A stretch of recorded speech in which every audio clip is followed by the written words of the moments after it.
Bismillahirrahmanirrahim.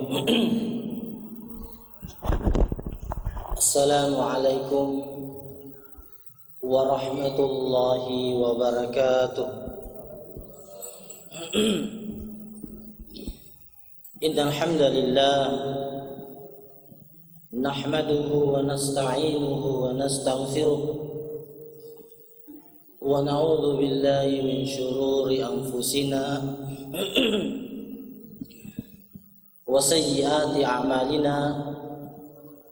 May yahdihillahu fala mudilla lahu wa may yudlilhu fala hadiya lahu. Ashhadu an la ilaha illallah wahdahu la syarika lahu wa ashhadu anna Muhammadan abduhu wa rasuluh. Allahumma salli wa sallim wa barik ala Muhammad wa ala alihi wa ashabihi wa man sara ala nahjihi wa istahda bihadihi ila yaumiddin. Faqad qala Allah tabaraka wa ta'ala fi kitabihil karim, a'udzu billahi minasy syaithanir rajim. Ya ayyuhalladzina amanu taqullaha haqqa tuqatih wa la tamutunna illa wa antum muslimun.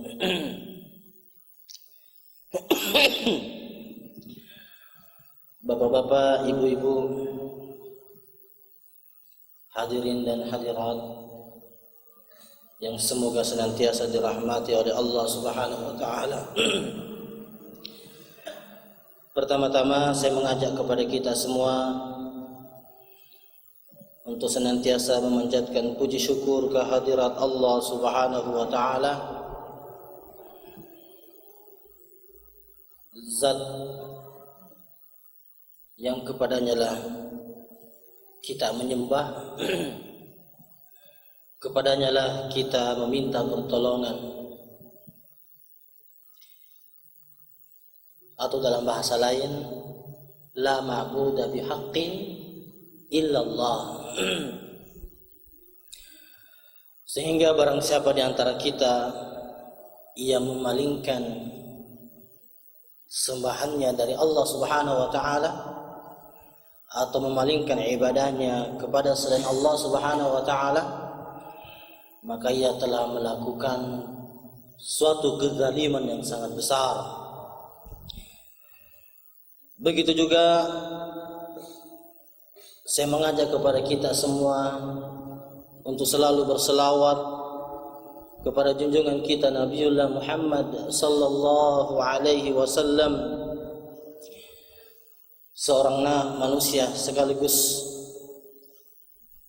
seorang nabi yang diutus oleh Allah Subhanahu wa taala ke permukaan bumi dalam rangka atau dengan membawa satu misi li islahi aqidatin nas wa akhlaqihim. Misi beliau adalah mengislah atau memperbaiki akidah manusia sekaligus memperbaiki akhlak mereka. Beliau adalah tauladan yang sempurna buat kita semua dalam mengarungi hidup dan kehidupan kita di permukaan bumi ini.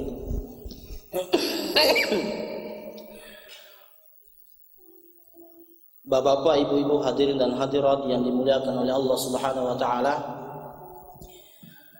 Pada kajian kita pada malam hari ini, saya ingin menyampaikan ada 4 hadis dari Rasulullah sallallahu alaihi wasallam yang menjelaskan kepada kita semua bahwa ternyata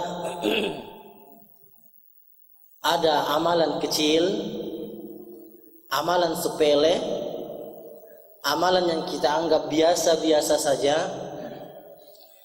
ternyata sangat luar biasa pahalanya di sisi Allah Subhanahu wa taala. Atau hadis-hadis yang akan saya sampaikan nanti juga akan menjelaskan kepada kita bahwa ada ibadah-ibadah di dalam agama kita yang manasiknya, yang syariatnya kita tidak lakukan, cukup melakukan ibadah-ibadah yang lain, ternyata kita mendapatkan pahalanya. Jadi ibadah-ibadah kecil yang kita lakukan, kita bisa mendapatkan pahala ibadah-ibadah yang besar di dalam agama ini.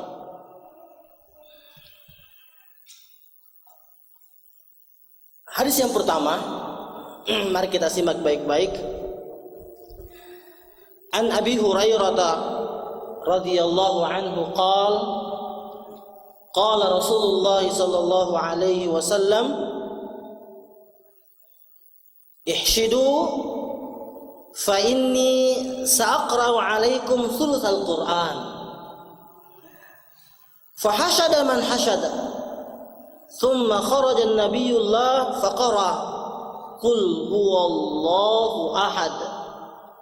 Thumma dakhal faqala ba'duna li ba'din inni ara hadha khabarun ja'ahu minas sama'. فذاك الذي أدخله. ثم خرج النبي الله فقال إني قلت لكم سأقرأ عليكم ثلث القرآن ألا إنها تعدل ثلث القرآن. رواه مسلم والترمذي. Coba kita perhatikan baik-baik dari Abu Hurairah. Rasulullah sallallahu alaihi wasallam bersabda, ihshidu, berkumpullah kalian.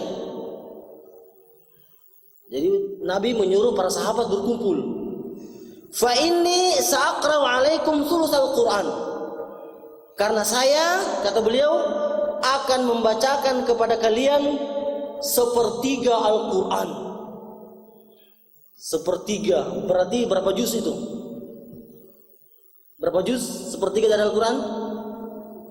10 juz.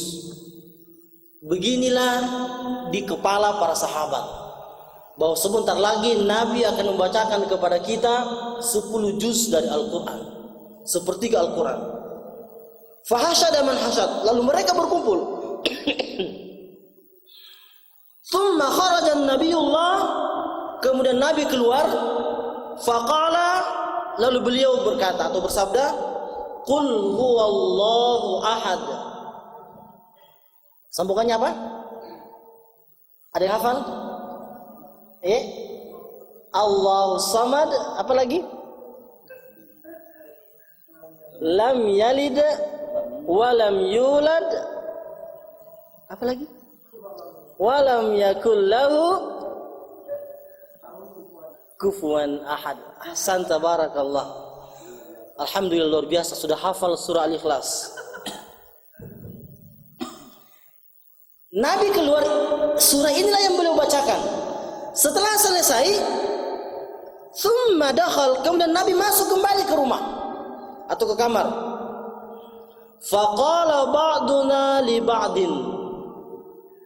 Lalu sebagian di antara kami berkata kepada sebagian yang lain, kata Abu Hurairah, mulai bisik-bisik. Kenapa Nabi masuk kamar? Ada apa gerangan? Bukankah beliau ingin membacakan kepada kita 10 juz dari Al-Quran? Kok cuma qul huwallahu ahad selesai, kemudian beliau masuk? Nah, ada yang mengutarakan pendapatnya. Dia berbaik sangka kepada Nabi begini, baik sangkanya begini. Ini ara, saya berpendapat, hadza khabarun ja'ahu minas sama. Kayaknya ada berita, ada wahyu yang akan turun kepada beliau dari langit. Maka beliau masuk dalam kamar. Mungkin ada wahyu mau turun. Fadzakal ladzi adkhalahu. Itulah yang menyebabkan beliau masuk ke dalam kamar. Tsumma kharaja an-nabiyullah. Kemudian setelah itu Nabi keluar kembali. Faqal, lalu bersabda, inni qultu lakum. Tadi saya telah berkata kepada kalian, sa'aqra'u 'alaikum thulutsal Qur'an. Saya akan bacakan kepada Anda semua sepertiga Al-Qur'an. Lalu beliau mengatakan, ala innaha ta'dilu thulutsal Qur'an. Ketahuilah sesungguhnya Al-Ikhlas yang saya baca tadi itu menyamai sepertiga Al-Quran. Subhanallah. Bapak Ibu yang dimuliakan oleh Allah Subhanahu wa taala, lewat hadis ini kita dijelaskan oleh Rasulullah sallallahu alaihi wasallam bahwa dengan membaca surah Al-Ikhlas satu kali, maka itu dianggap kita telah membaca sepertiga dari Al-Quran. Luar biasa pahalanya. Sehingga dalam suatu riwayat dikatakan, Nabi berpesan kepada anak beliau Siti Fatimah radhiyallahu anha, beliau mengatakan, "Ya Fatimah, janganlah engkau tidur sebelum menamatkan Al-Quran." Fatimah kan bingung, "Kaifa ya Rasulullah? Gimana caranya sebelum tidur menamatkan Al-Quran 30 juz?" Tidak tidur-tidur maka. Karena biasanya kita yang lancar itu 30 juz berapa hari, Pak? Ya, bisa 4 hari kalau rutin. Tapi kadang kita sampai 1 tahun tidak tamat-tamat Al-Qurannya. Ada yang ketawa. Berarti biasa pengalaman itu. Kadang kita sampai 1 tahun tidak tamat-tamat.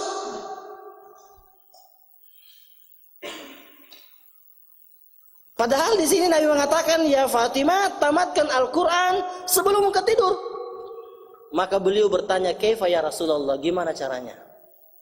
"Iqra qul huwallahu ahad salasa." Bacalah qul huwallahu ahad 3 kali, maka itu seolah-olah engkau telah menamatkan Al-Quran. Tetapi jangan juga kita jadikan hadis ini pengalaman hidup, pengamalan hidup. Ya tidak perlu kita mengaji. Pokoknya qul huwallahu ahad 3 kali, temu sih.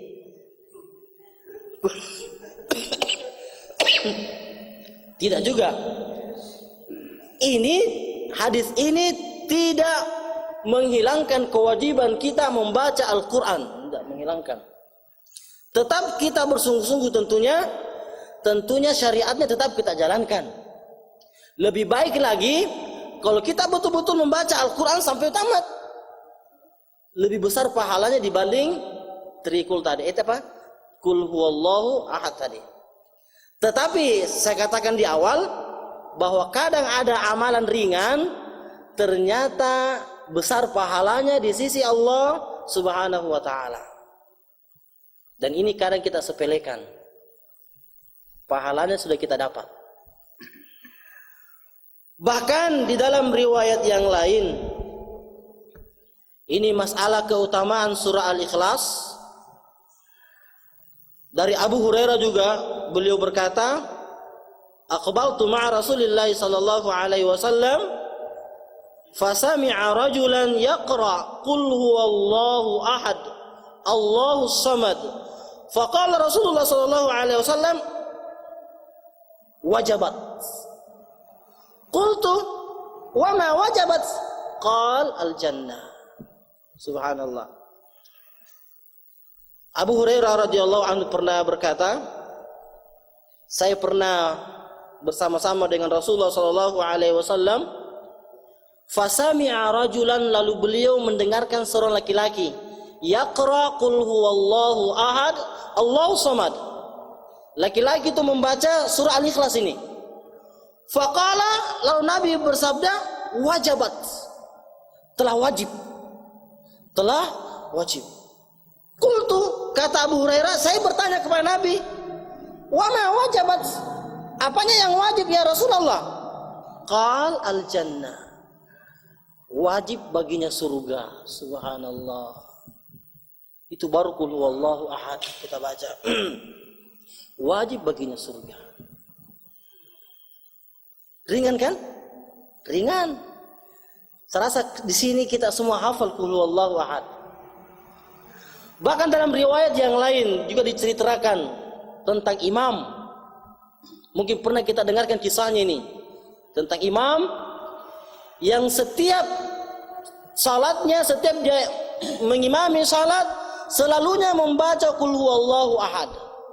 Jadi biasanya beliau setelah Fatihah membaca qul huwallahu ahad. Setelah itu baru membaca surah-surah yang lain. Begitulah di sepanjang salatnya ketika dia imam. Sehingga makmumnya sudah mulai bosan. Rotutu. Pak imam dengar gitu. Biasa itu makmum bosan itu kalau itu terus dibaca. Makanya Pak imam harus banyak hafalannya. Bosan. Makmumnya protes kepada dia. Diprotes, malah dia mengatakan, kalau memang kalian tidak senang, ya sudah, tidak usah saya jadi imam. Antum yang jadi imam. Mereka juga tidak mau, karena yang paling bagus bacaannya, yang paling banyak hafalannya adalah dia. Mereka mengadu kepada Rasulullah Sallallahu Alaihi Wasallam tentang hal ini, maka beliau panggil dia. 5, dikatakan 5. Kenapa? Kenapa di setiap salat mau membaca qul huwallahu ahad? Maka si imam mengatakan lihubbi ilaiha, karena saya sangat mencintainya ya Rasulullah. Maka apa kata beliau? Hubbuka ilaiha adkhalatkal jannah. Karena engkau mencintai dia, maka dia akan memasukkan engkau ke dalam surga. Subhanallah. Qul huwallahu ahad. Ringan. Cintai qul huwallahu ahad. Tetapi tidak juga menutup, tidak boleh juga kita membeda-bedakan ayat dan surah-surah yang lain di dalam Al-Quran. Tapi perlu kita ketahui bersama bahwa di antara 114 surah dalam Al-Quran memang masing-masing punya kelebihan yang telah dijelaskan oleh Allah dan juga dijelaskan oleh Rasulullah Sallallahu Alaihi Wasallam. Dan bahkan jika qul huwallahu ahad ini dipartnerkan lagi dengan qul a'udzu birabbil falaq dan qul a'udzu birabbin nas, luar biasa lagi. Dengan izin Allah, Allah Subhanahu wa taala akan melindungi kita dari gangguan-gangguan, kejahatan-kejahatan yang akan menjahati kita, utamanya sebelum tidur. Dan ini telah disunnahkan oleh Rasulullah SAW dan telah diceritakan oleh Aisyah radhiyallahu taala anha bahwa kana Nabi SAW idza awa ila firashi jama'a kaffai. Aisyah bercerita, itu Rasulullah ketika hendak tidur di pembaringannya, hendak tidur, jama'a kaffaihi, beliau itu mengumpulkan dua telapak tangannya, fanafatha fihima, lalu kadang beliau itu meludah sedikit, jadi meludah. Walau alam, saya juga pernah dapat dalam sebuah riwayat meniup, tapi dalam hadis saya dapatkan wa nafatha, fanafatha ilaihima afihima, beliau meludah sedikit, bukan banyak, sedikit. Semua kemudian apa? Kemudian beliau membaca qul huwallahu ahad wa qul a'udzu birabbil falaq wa qul a'udzu birabbin nas. Setelah itu apa? Kemudian beliau masahabihima mastata min jasad min jismi. Jadi beliau menyapukan dengan kedua telapak tangannya ini apa yang bisa disentuh oleh kedua telapak tangannya. Dan yang paling pertama beliau sapu adalah kepalanya, kemudian wajahnya, lalu seluruh anggota badannya yang bisa disentuh oleh tangannya. Subhanallah. Sebagai apa? Tameng. Bukan berlindung kepada trikul ini, tetapi dengan sebab itu kita berlindung kepada Allah Subhanahu wa taala. Jadi bukan sama qul huwallahu kita berlindung, karena kita tidak boleh berlindung kepada siapapun kecuali kepada Allah Subhanahu wa taala. Sebab harus juga kita yakini bersama bahwa kalau kita meruqyah, bukanlah Al-Quran itu yang mengusir itu jin, Tetapi lewat Al-Quran itu, lewat bacaan-bacaan ayat yang kita bacakan kepada pasien, maka Allah Subhanahu wa Ta'ala mengusir si jin. Inilah beberapa keutamaan dan fadilah qul huwallahu ahad. Hadis yang kedua, masih amalan sepele, dianggap sepele oleh sebagian manusia. An Anas bin Malik qala Rasulullah sallallahu alaihi wasallam man shallal ghadata fi jama'atin thumma qa'ad yadhkurullaha hatta tatlu'a asy-syamsu thumma shalla rak'atain kanat lahu ka'ajri hajjatin wa umratin tammatin rawahu Tirmidzi. Dari Anas bin Malik, beliau berkata Rasulullah sallallahu alaihi wasallam bersabda, man shallal ghadata fi jamaah, siapa saja yang salat subuh fi jamaatin, berjamaah, tentunya di masjid. Berarti hadis ini tidak diperuntukkan untuk orang yang salat di rumahnya, salat subuh di rumahnya. Yang salat subuh di masjid. Tsumma qa'ada, kemudian dia duduk. Yadhkurullaha, lalu dia berzikir kepada Allah hatta tatlu asy-syamsu, kemudian sampai matahari terbit. Tsumma shalla rak'ataini, lalu dia salat 2 rakaat.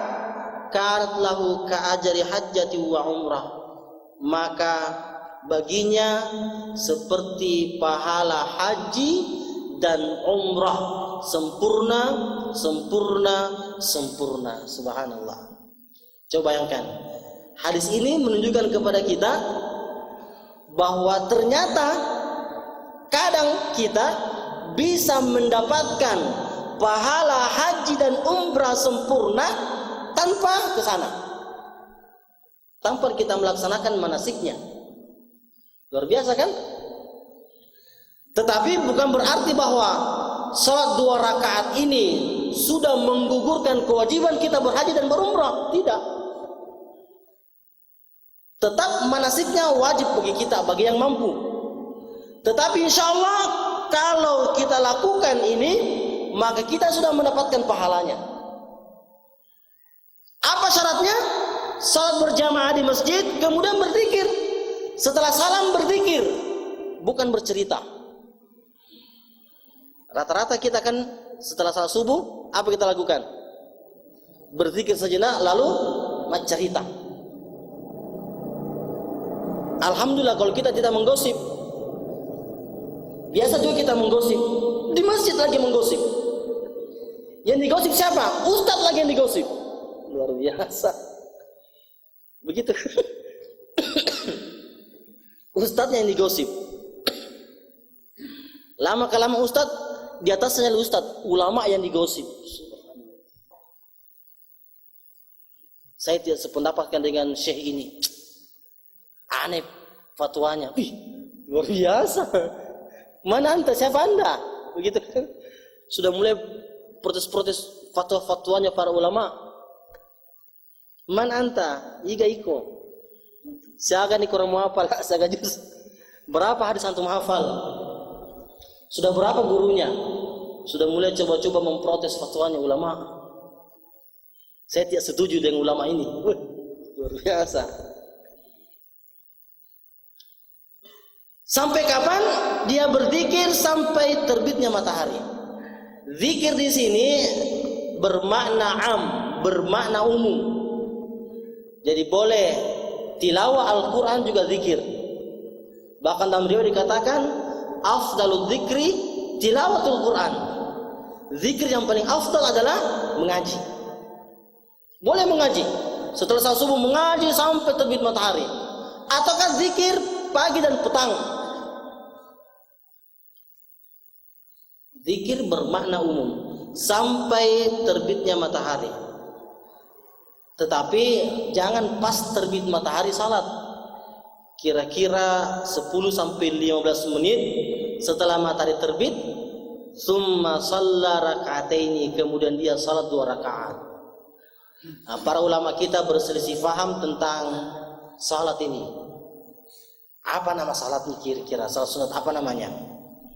Ada yang memberi nama salat sunat isyraq. Ada juga yang menamakan salat sunat duha yang dilaksanakan di awal waktunya. Jadi dua, ada salat sunat isyraq, ada juga mengatakan salat sunat duha yang dilaksanakan di awal waktu.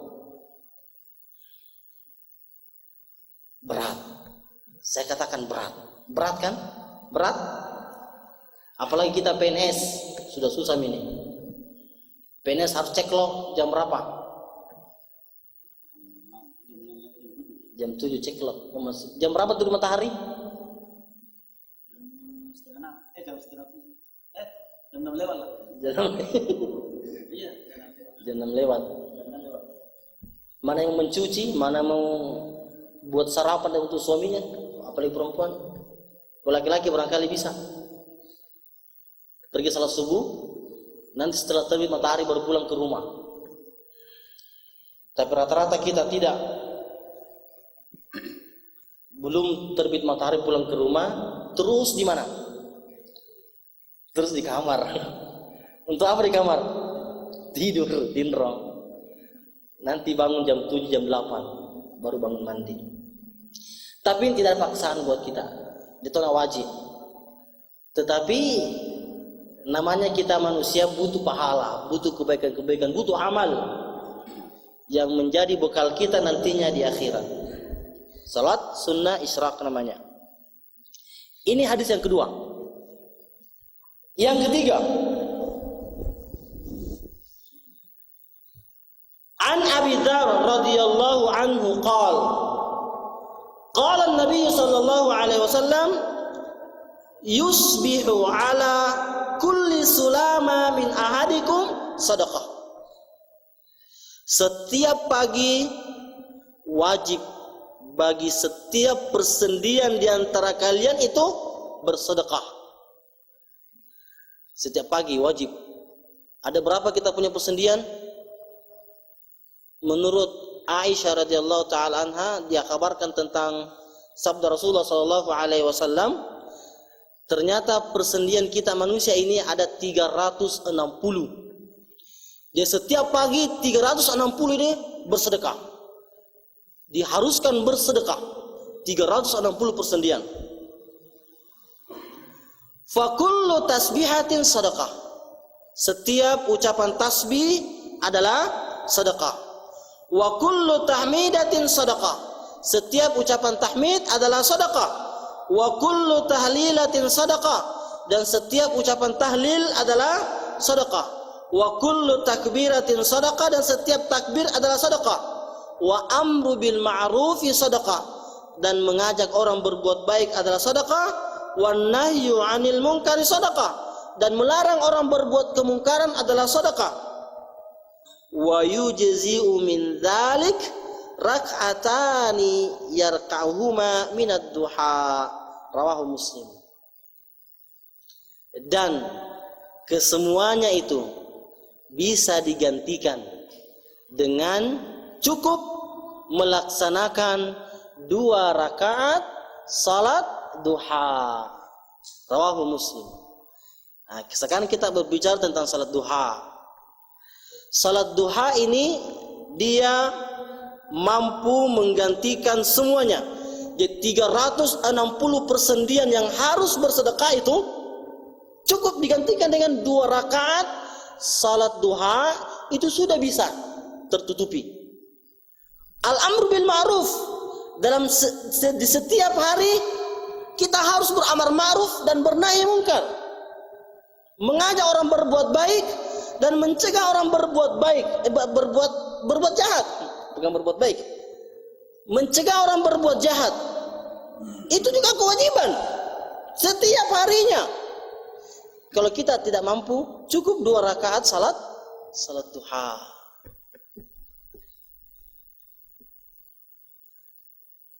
Salat duha ini kadang sebagian orang mengaitkan dengan rezeki. Kalau mau rezekimu banyak, salat duha. Kalau mau rezekimu melimpah, salat duha. Lalu kita tanya, mana dalilnya? Tidak tahu. Dan memang tidak kita dapatkan dalilnya. Antara rezeki dengan salat duha. Salat duha memancing rezeki. Sampai sekarang saya juga belum mendapatkan dalilnya. Yang ada itu adalah ulama kita mengaitkan antara rezeki dengan salat duha. Kenapa? Karena salat duha ini dia sebagai pengganti sedekah. Dan perlu kita tahu bersama bahwa sedekah itu semakin sering orang bersedekah, maka semakin murah rezekinya. Sebagaimana firman Allah Subhanahu wa taala, yamhaqullahu riba wa yurbis sadaqat. Allah akan memusnahkan, Allah akan menghancurkan harta yang diperoleh dari hasil riba. Wa yurbis sadaqat, dan Allah akan menumbuh suburkan harta yang disedekahkan. Memang ada korelasinya, ada hubungannya. Karena salat duha itu pengganti sedekah, pemancing rezeki. Sebagaimana firman Allah di ayat yang lain, masalul ladzina yunfiquna amwalahum fi sabilillah kamathali habbah ambatat sab'a sanabil fi kulli sumbulatin mi'atu habbah. Dilipat gandakan sampai 700 kali lipat. Itu sedekah. Saking utamanya itu sedekah. Dan bahkan orang mati saja, orang yang sudah meninggal dunia saja meminta-minta kepada Allah agar dihidupkan kembali, dan tujuannya apa? Mau bersedekah. Di surah Al-Munafiqun barangkali bunyinya bagaimana? Ya ayyuhalladzina amanu anfiqu mimma razaqnakum min qabli ayyatiya ahadakumul maut fayaqula rabbi laula akhartani ila ajalin qarib fa asaddaqa wa akum minas salihin. Coba bayangkan, orang yang hendak mati minta umur meskipun sejenak, dan dia menginginkan dengan umur yang pendek itu, yang sesaat itu, dia gunakan untuk bersedekah. Ini membuktikan bahwa betapa utamanya itu amalan sedekah, dan betapa dibencinya perbuatan bakhil. Karena orang yang rajin bersedekah pasti terhindar dari sifat seke. Tapi kalau orang yang malas bersedekah, selalu ditimpa atau diserang penyakit seke. Sementara penyakit seke ini sangat dibenci dalam agama kita. Sebagaimana dalam satu riwayat dikatakan, la yadkhulul jannata bakhilun. Keras ancamannya. La yadkhulul jannata bakhilun. Tidak akan masuk surga orang bakhil alias seke. Di sini ada orang seke? Alhamdulillah tidak ada orang seke di sini. Asal dimintai langsung, tidak dimintai juga memberikan. Itulah orang tidak seke namanya. Luar biasa. Salat duha. Di sisi lain juga para ulama kita berselisih paham tentang pelaksanaannya. Ada yang berpendapat bahwa salat duha ini minimal 2 rakaat, maksimal 8 rakaat. Bahkan ada yang mengatakan minimal 12 rakaat salat duha. Ada yang mengatakan maksimal sampai capek. Tidak dibatasi jumlah rakaatnya. Ada yang mengatakan bahwa salat duha ini tidak boleh dilakukan terus-menerus kontinu. Ada yang mengatakan harus boleh kita lakukan terus-menerus dan kontinu. Ada yang mengatakan bahwa salat duha itu harus munfarid, harus sendiri-sendiri dan tidak boleh berjamaah. Ada yang mengatakan lebih baik berjamaah. Ini khilaf. Para ulama kita khilaf tentang hal ini. dari dulu sampai hari ini. Ya jangan kita heran kalau hari ini kita khilaf juga, karena dari dulu sudah dibahas oleh para ulama. Sudah dibahas khilafiyahnya tentang pelaksanaan salat duha ini. Jadi hari ini juga tidak boleh kita bertengkar cuma gara-gara salat duha. Baku bombe gara-gara salat duha. Tidak saling menyapa gara-gara salat duha. Karena dia harus berjamaah. Ini tidak boleh berjamaah. Tidak berkeumum. Cuma gara-gara salat duha. Amalan sunnah. Sampai pulang jengkolnya dia menang. Ini khilaf ulama, tidak perlu saya tidak perlu membahas siapa yang paling rajih. Tapi al-muhim adalah bahwa salat duha itu disyariatkan dalam agama kita. Bacaannya sama dengan bacaan salat yang lain. Kemudian hadis yang terakhir.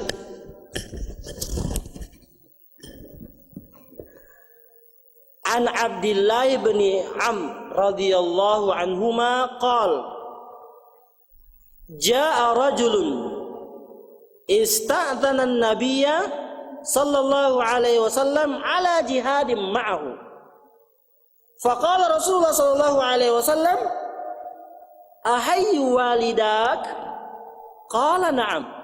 Qala fa fihima fajahid.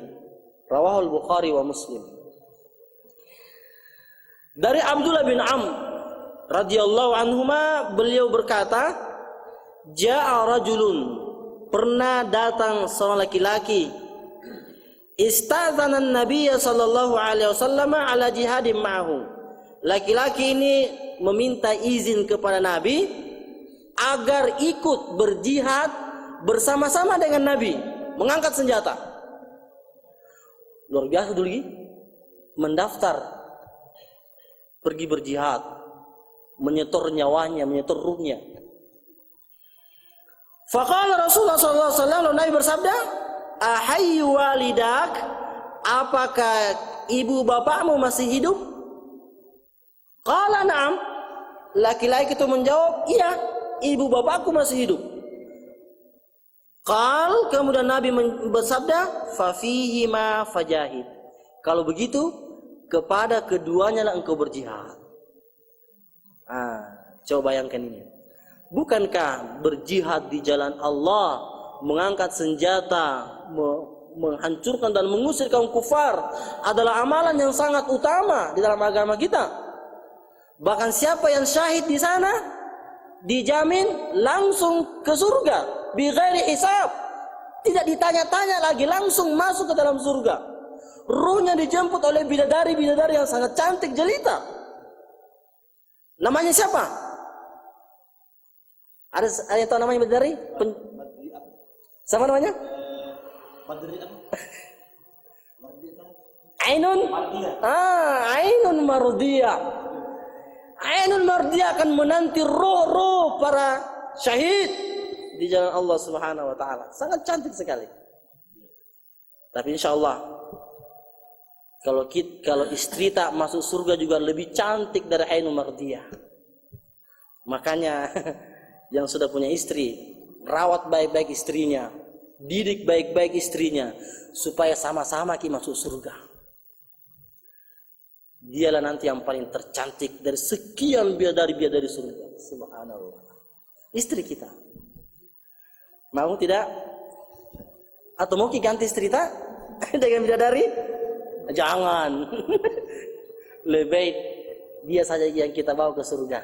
Gimana? Bidadarilah yang jadi pelayannya saja. Subhanallah.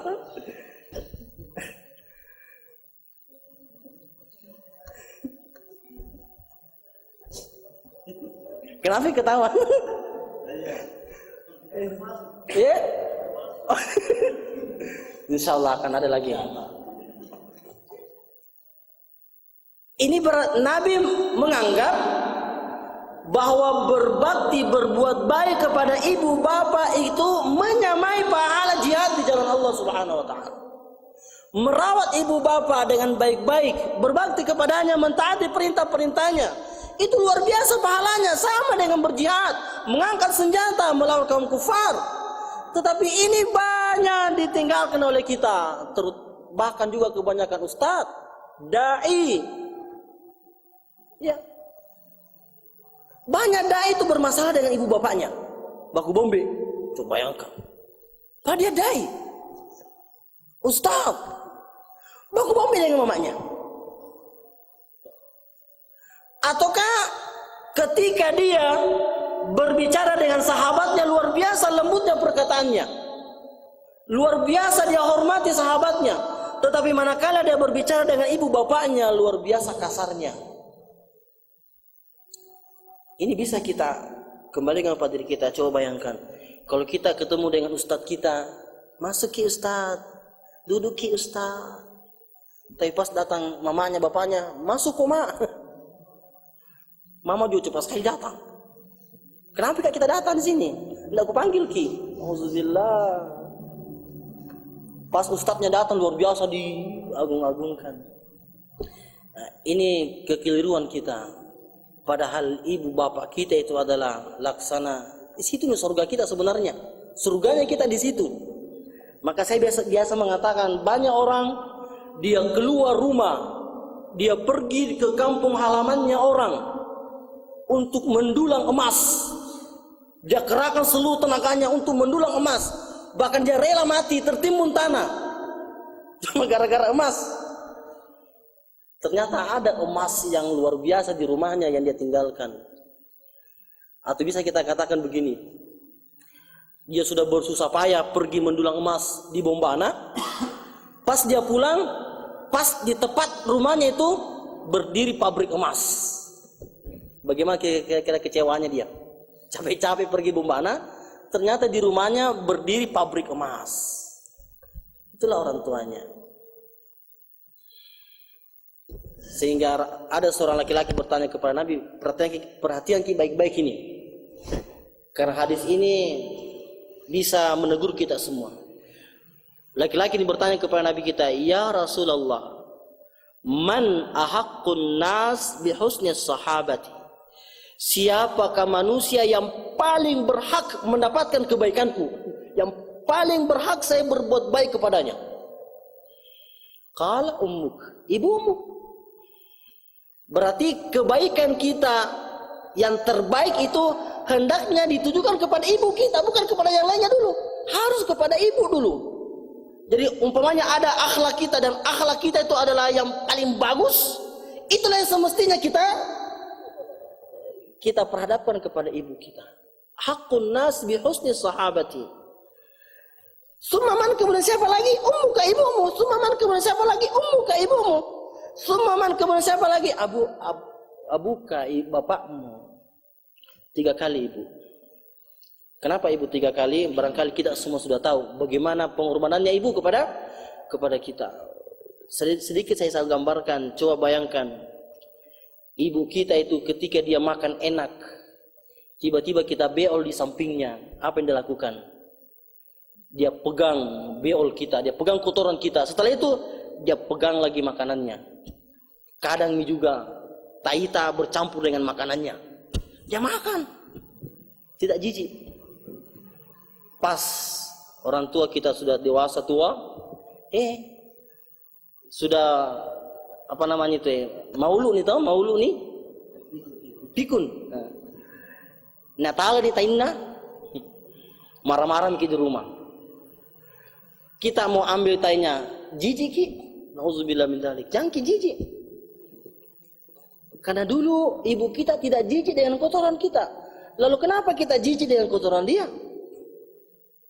Itu kan? Barang kita, lihat kotoran ibu, pernah kayak ibu kita ketika dia pegang kotoran kita, tidak. Itu perbedaannya. Sehingga ada seorang sahabat pernah bertanya kepada sahabat yang lain, "Ya Rasulullah, astagfirullah." Seorang sahabat bertanya kepada sahabat yang lain, "Kaifa ra'yuk, bagaimana pandanganmu ketika saya ini menggendong ibu saya, kemudian saya gendong bertawaf ke Ka'bah? Apakah sudah menyamai jasanya kepada saya?" Dia mengatakan, "La, tidak akan pernah. Satu hentakan napas Ketika melahirkan engkau itu sudah tidak mampu engkau balas. Jadi ketika ibu kita medeng, toki medeng. Apa itu bahasa Indonesia medeng? Sedang. Berkuak, berkuak atau mengedam. Sedang. Sedang itu barangkali kalau dipukul dada sedang. Medeng. Satu kali dia tarik nafasnya itu sudah tidak bisa kita balas itu. Berapa kali ibu kita medeng ketika kita lahir? Banyak kali. Satu kali sudah tidak bisa dibalas. Makanya dalam agama kita tidak diwajibkan membalas jasa-jasa ibu. Karena kita tidak mampu untuk membalasnya. Kita hanya diwajibkan apa? Berbakti kepada keduanya. Nah, inilah yang harus kita perhatikan baik-baik. Inilah amalan yang sangat utama dan bahkan mampu untuk menyamai pahala berjihad di jalan Allah Subhanahu wa taala. Lalu ada pertanyaan, Ustadz, bagaimana kira-kira kalau ibu kita melarang kita untuk menuntut ilmu? Dia tidak setuju kalau kita belajar agama. Apakah wajib hukumnya kita taati juga? Wajib? Kira-kira bagaimana pendapatnya? Tidak wajib. Bagaimana? Tetap berbuat baik, tetapi